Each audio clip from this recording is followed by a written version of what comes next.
Amatshoni omthwakazo omuhle siyalamukela njalo kwesinye isiqephu sethu sezindaba kumsakazo we-Citizens Movement Radio. Namhla kungolwesithathu zingamashumi 29 kuMabasa ngomnyaka ka-2026. Indaba lizethulelwa ngikhethiwe Chuma. Yesikhangele kwesihamba phambili namhlanje kumsakazo we-Citizens Movement Radio.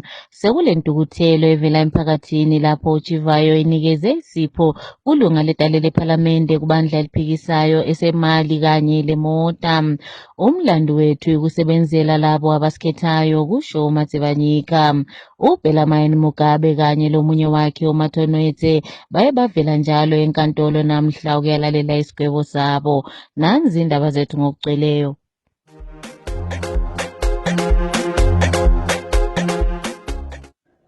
Sokulokuthukuthela okuvela emphakathini ngemva kokuba umfana ka-Emmerson Mnangagwa uWicknell Chivayo eyowanikeza isipho kwebandla eliphikisayo omela iBudiriro North edale lePhalamende umphe imali engange-50,000 edoleni leMelika kanye lemota. uSusan Masunga owazwakala ebonga kakhulu Mnangagwa kwele Harare uye waphiwa lesi sipho ngemva kugejwe umgodi eBudiriro. Omunye wesiphathamandla kubandla eliphikisayo semgondongwe uye watshela umsakazo we-Citizens Movement Radio ukuba lezi zipho zijonge ukuba zitshintshe imiqondo yamalunga edale lePhalamende ukuze bavume ukutshintshwa kwesisekelo sombuso ngokwehlandla lesithathu. Ake sizweni uGondongwe ekhuluma. The donation by Chivayo, the runner boy for Mnangagwa, that was given to opposition MP recently because of the singing of praise for Mnangagwa at a gathering in Harare, is just a gimmick or is a ploy, a lure for other MPs to follow suit so that they can sing and endorse the constitutional amendment number 3. All this what we are seeing is because they want to buy their way up. They want to give all the MPs, whoever speaks positive about the ills that are happening in Zimbabwe, is gifted with a car, is gifted with money, so that they don't see any corruption, they don't see any ills that are happening in Zimbabwe. See no evil, speak no evil. That's the spirit that is being put into the opposition MPs like Susan Matsunga of Budiriro. You cannot praise the whole president for drilling a bore, because in town we thought bores are meant for rural homes, and in town they should be running water from taps, the water that we pay for at council that comes on bills, But now it appears as if we are doing a great thing by drilling bores, which is going to disturb the ecosystem, and it is going to disturb the climate.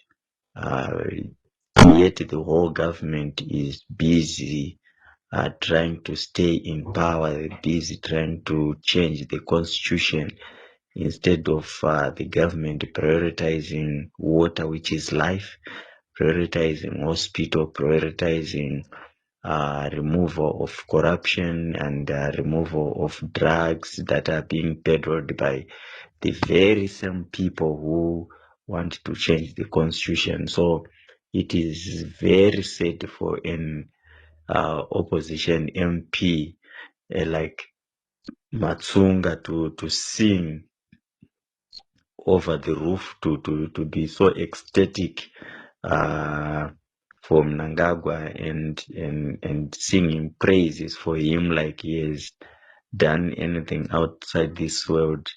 Yet it's just a bore that is supposed to be in the rural areas. So we really need some new brooms to sweep this nation to be clean. Omela imbizo etalele ephalamende umhlonishwa uKopani Matsibanyika usethe owabo umlandu yikusebenzela izakhamizi makhaza ezabakhethayo lokubamela etalele ephalamende. Ekhuluma lomsakazo we-Citizens Movement Radio, umhlonishwa uMatsibanyika uthe kuzobe sokufana lokuthengisa nxa amalunga etalele ephalamende ebandla eliphikisayo sengasenzi intando yabantu ababakhethayo ngenxa yembijana abayiphiwa libandla leZANU-PF. Uye wangezelela ukuba kungumlando amalunga etalele ephalamende ukuba baqaphe zonke izimo ezenziwayo hatshi ukufuna imvuthu. Ake sizweni umhlonishwa uMatsibanyika ekhuluma. I speak with a huge sense of sorrow.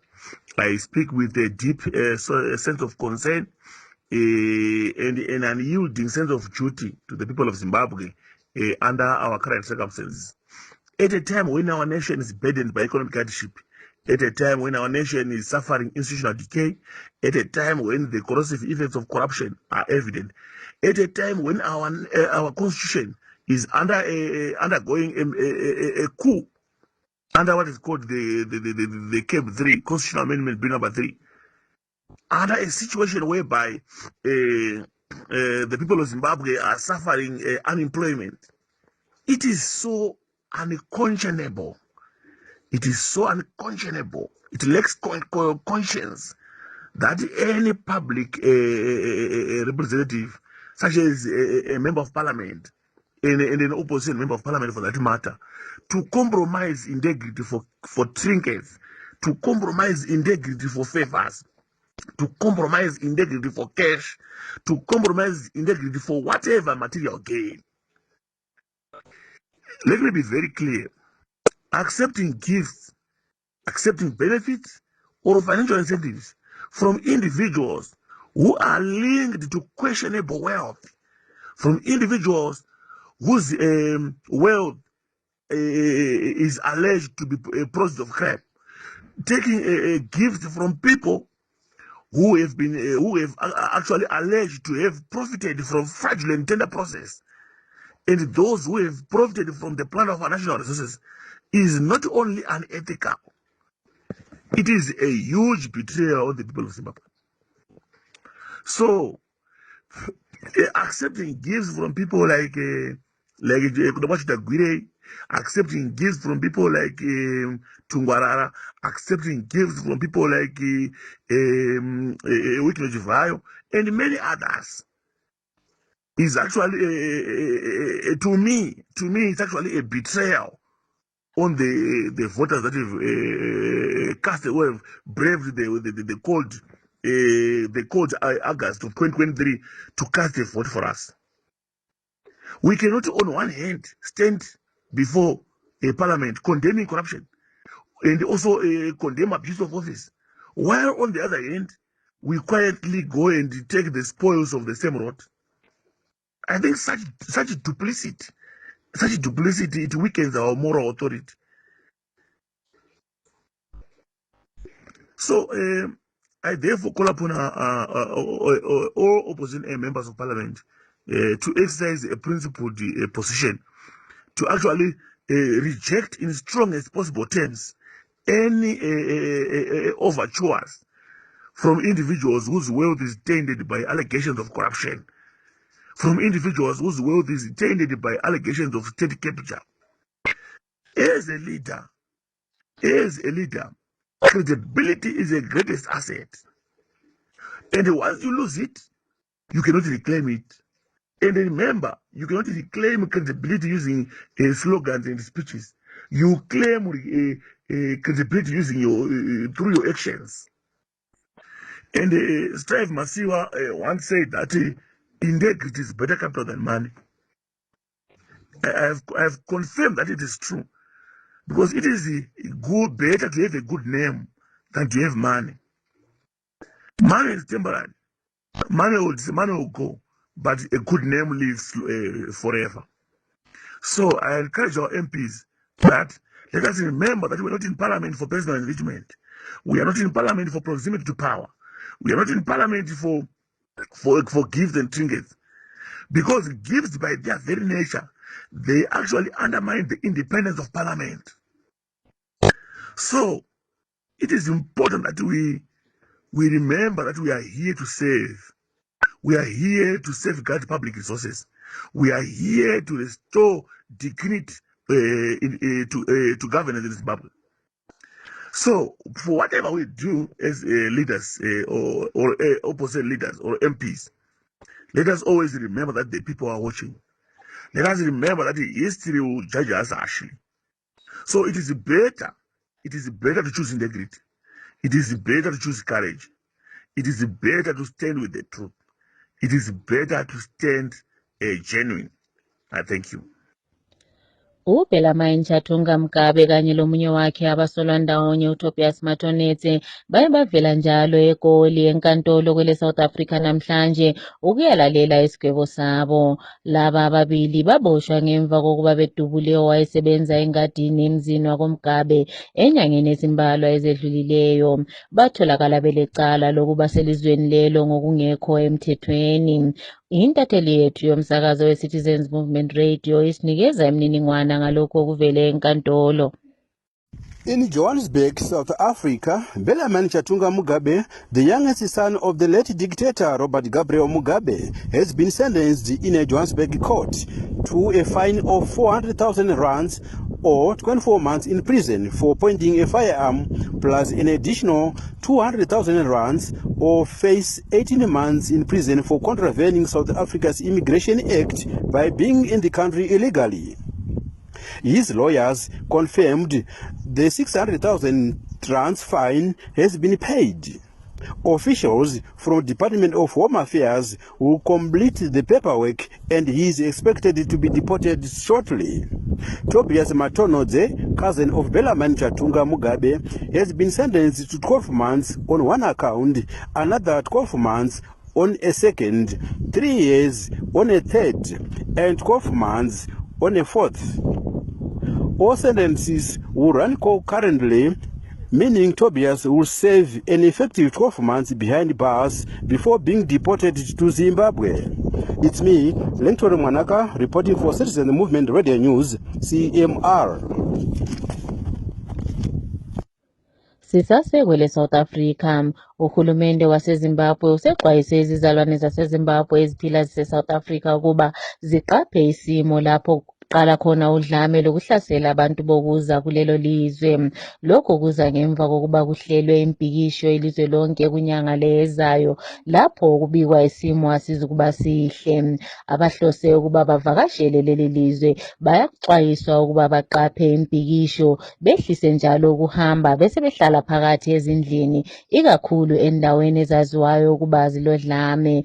Kumele njalo benze isiqinisekiso sokuba amaphepha abo bahleli belawo, balalele njalo izindaba bese belandela imininingwana ekhishwa i-ofisi yaseZimbabwe kulelo lizwe. Izakhamizi ziyaxwayisa njalo ukuba bacabange ukudlulisela phambili inhambo zabo nxa isimo sivuma.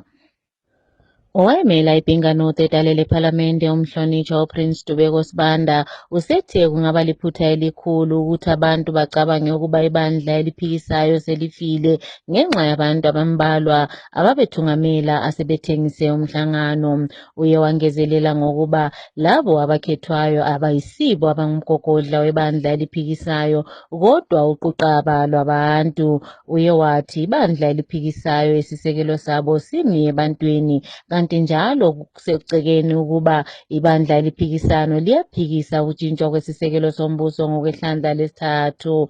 Uye wethembisa ukuba ubuthungameli obuqotho buza kuvela obuza kuthungamela uquqaba lwabantu. Igqwetha elikhulu elikhangela ngezokubusa kwelizwe uThabani Mpofu usexwayise ukuba umongameli webandla leZANU-PF usengabe ehlose ukuba ahlale embusweni kuze kufike umnyaka ka-2033. Ephosela emakhasini akhe okuxhumana, igqwetha uMpofu uxwayise ukuba uMnangagwa uhlose ukuba aphangisise umthetho lo wokutshintshwa kwesisekelo sombuso kungakapheli wonalo umnyaka. Imbiko ithi uMnangagwa labanye bakhe bafuqa ukuba uMnangagwa athole ukuba abuse okwamahlandla okweminyaka eyisikhombisa njengoba bethi akaqedanga ihlandla lakhe. Igqwetha uThabani likhuthaze izakhamizi ukuba zivimbe udaba luka-2030 ngazo zonke izindlela. Omela umama esabelweni seMashonaland West etalele ephalamende umhlonishwa uMutsa Mrombetsi usethe ukudilizwa kwekomishini yeZimbabwe Gender Commission ngalokho okufuna kwenziwe ngokutshintshwa kwesisekelo sombuso ehlandleni lesithathu kuza kuba liphutha elikhulu kakhulu. Ekhuluma lomsakazo we-Citizens Movement Radio, umhlonishwa uMrombetsi uthe ikomishini le iqakatheke kakhulu ekulinganiseni amathuba abantu ngobulili ikakhulu amalungelo abomama. Uye wathi kulokukhuphuka okukhulu kwamanani abantwana abayindiswa bebancane lamantombazana ahlukumezekayo, kukanti le ikomishini bekumele iqinisiswe ukuze ingadilizwa. Ake sizweni okuningi kuvela kuye. The proposed dissolution of the Gender Commission in the CAB 3 is a step in a very, very wrong direction. We find out that the Gender Commission is not just another institution. It is the watchdog that ensures gender balance, that protects women's rights and holds us accountable to the promises enshrined in our Constitution.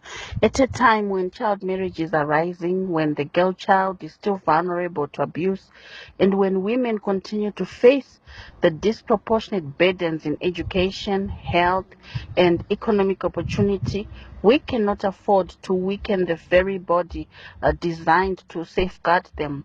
We must remember that women are the backbone of our communities. They till the land, they raise families, and drive our economy. Yet their voices remain underrepresented. The Commission is the bridge that ensures those voices are heard, that injustices are investigated, and that equality is not just a slogan but a lived reality. So I would say dissolving the Gender Commission would silence that bridge. It would leave women exposed at a time when protection is most needed. Instead of dismantling it, we must actually be strengthening it, give it sharper teeth, a broader reach, and the resources to act decisively. This is not just about women, it is about the future of Zimbabwe, a nation that ignores half its population cannot prosper, and a democracy that sidelines women is incomplete. So I would say to my fellow legislators, to the people of Zimbabwe, we are going to fight for Gender Commission to remain. We need to stand firm. Let's stand firm. Let's defend the Gender Commission. We need to choose progress over regression, protection over neglect, and justice over silence. Umgcinisihlalo wenhlanganiso ye-Defend the Constitution Platform, uSeneta uJemerson Timba, usethule umbiko lapho esola khona ukuvinjwa kwemihlangano ebandla eliphikisayo. Lokho kwenziwa ngamapholisa yiloba kulandelwe zonke indlela zeziqondiso ukuba bavunyelwe. UTimba uthi baza kuqoqa izakhamizi ukuba zibhikishe zisola ukutshintshwa kwesisekelo sombuso ngokwehlandla lesithathu, njengalokhu okukhona kusisekelo sombuso kusicaphunu sama-50 lasishiyagalolunye. Uye wasola njalo ukuboshwa kweziphathamandla zebandla eliphikisayo ngamacala angekho abawetheswayo. Usaziwayo kanti njalo isiphathamandla sebandla eliphikisayo uJob Sikhala useveze ukuba ibandla leZANU-PF kanye lamapholisa bahlose ukuvimba impikisho yezisebenzi lapho begubha usuku lwezisebenzi. Ilanga lezisebenzi kumele libe khona ngoLwesihlanu. Ekhuluma izolo, uSikhala uthi amapholisa aza kusetshenziswa ukuvimba le impikisho ilizwe lonke lapho besithi le impikisho iza kusetshenziswa ngezepolitiki, njengoba kuzabe kulezikhulumi ezaziwayo ezifana loMunyaradzi Kwisai kanye lo-Obed Masaraure, labo abaziwayo ukuba abavumelani lokutshintshwa kwesisekelo sombuso ngokwehlandla lesithathu. uSikhala umemezele ukuba izakhamizi zikwale lokhu kanti njalo basukume beze ngobuningi babo ukuze kugujwe ilanga lezisebenzi ilizwe lonke jikelele. Ake sizweni uSikhala ekhuluma. Vari kutaura ivo vachiti aiwa kana ma-May Day celebrations akatenderwa kuti aenderere mberi,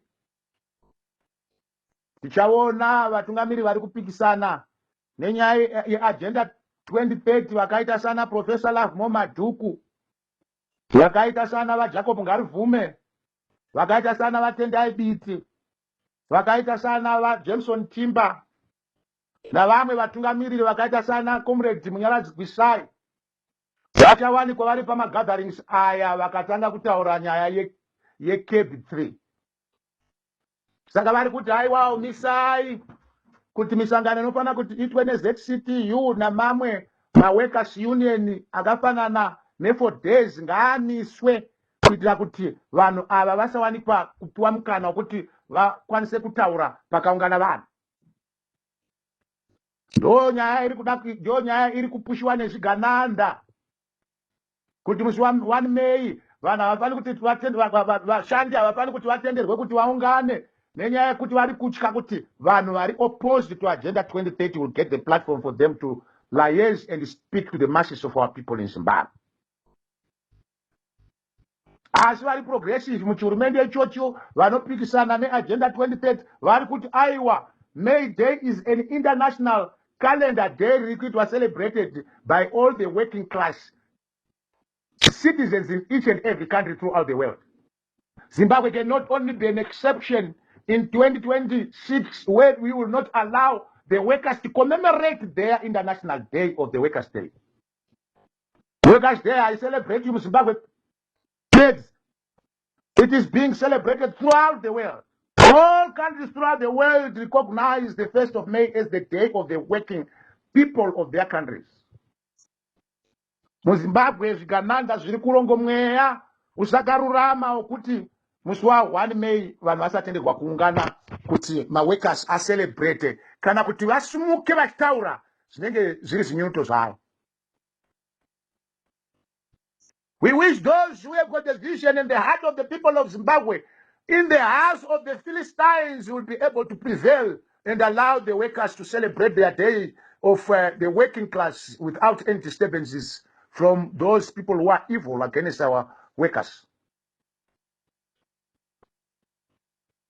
Zvinonyadzisa zvikadini kuti honestly speaking varume vakuru they will sit down and try to hatch a plan against the working class of our people on the basis of what they want to advance their evil agenda 2030. Why are they taking our people for granted?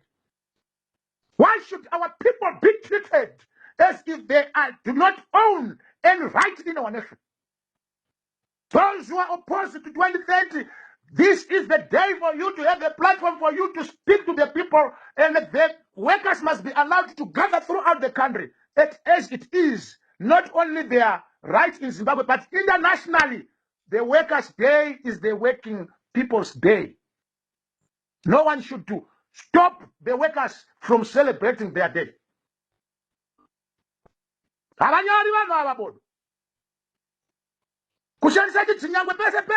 Every time and every moment.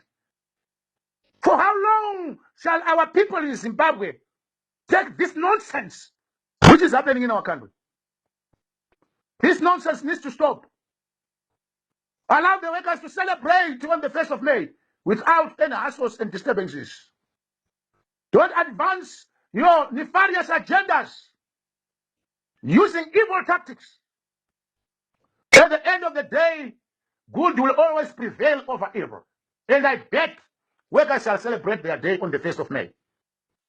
Omunye ongasekho emhlabeni owasungula ibandla le-MDC kanye labanye bakhe uLenmo Juda Jongwe uye wakhunjulwa ngabalingani bakhe kubandla eliphikisayo emcimbini wokugubha usuku lwakhe lokuzalwa izolo lapho ebefikisa iminyaka engama-52. uJongwe wafela ejele ngomnyaka ka-2002 ngendlela ezingazwisisekiyo phambi kokuba kushushiswe icala lakhe lokubulala. Umsakazo we-Citizens Movement Radio uye waxoxisana lomunye umlingani wakhe obeseduze kwakhe kakhulu umhlonitshwa uDaniel Molokele oveze uJongwe njengeqhawe lomzabalazo. Ake sizweni umhlonitshwa uMolokele ekhuluma.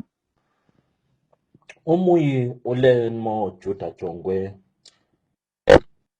wazalwa ngo-28 April 1974. Ngakho-ke kuliviki siyamkhumbula silesikhumbuzo sokuzalwa kwakhe ukuthi uma ubephilile ubeyabe celebrate 52 years old. Thina abanye saphilisana naye kakhulu esaqalisa kwezembusazwe e-University of Zimbabwe Siyamkhumbula kakhulu abadala bathi umthwente uhlaba usamila. Yikho akutshengisayo esesesikolo e-University of Zimbabwe 1995 to 1999. Thina sisebenze laye ku-Student Representative Council kumbe ku-Students Union. Isikhathi lapha akade ngumongameli wabafundi e-University of Zimbabwe laku-Zimbabwe National Students Union. Mina emekade ngiyisisekela sakhe u-Vice President we-University of Zimbabwe Students Union lo Vice President we-ZINASU. Besilamaphupho amahle ngelakusasa laseZimbabwe.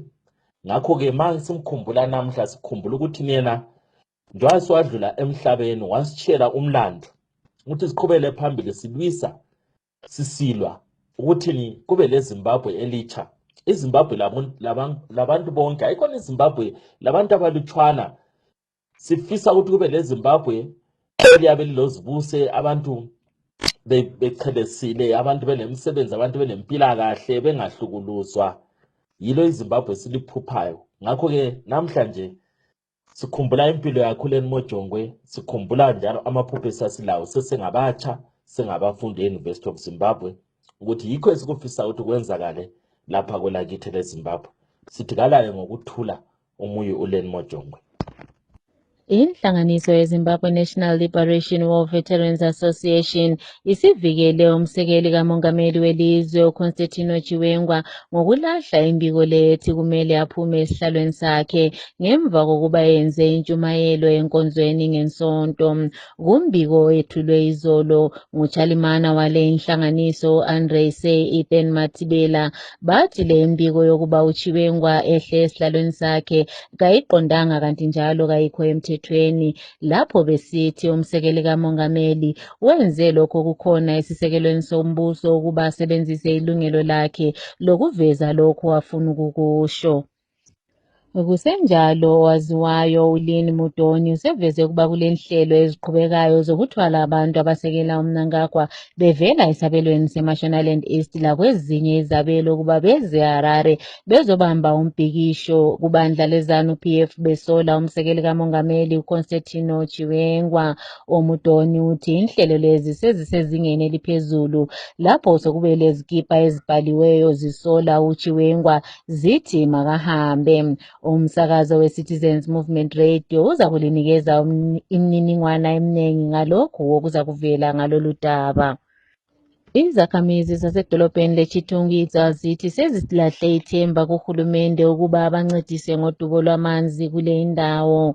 Ezinye izakhamizi ezixoxisane lomsakazo we-Citizens Movement Radio bathi sokungaphezu kweminyaka engama-25 bengelawo amanzi aphuma empompini emzini yabo.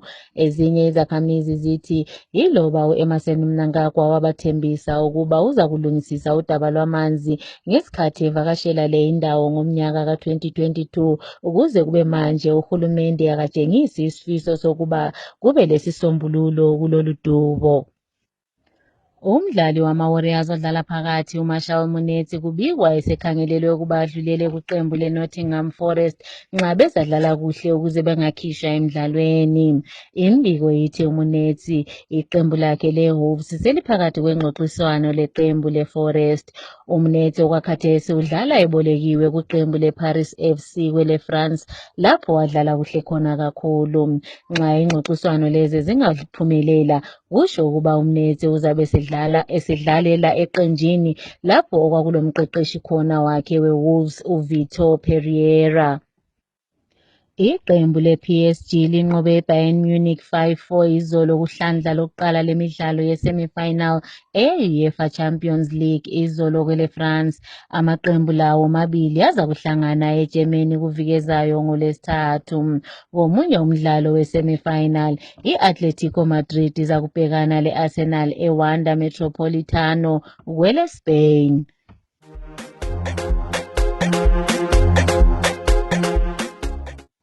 Ukuziphetha lezi ndaba kumsakazo we-Citizens Movement Radio, nanze besihamba phambili. Sekulentukuthelo evela emphakathini ngemva kokuba uChivayo enikeze isipho semota lemali kulunga ledale lephalamende lebandla eliphikisayo. Umlando wethu ukusebenzela labo abasikhethayo kusho uMatsivanyika. uBelamayini Mugabe kanye lomnye wakhe uMathonete babuyele njalo enkantolo ukuyalalela isigwebo sabo. Siziphetha lapha lezi ndaba.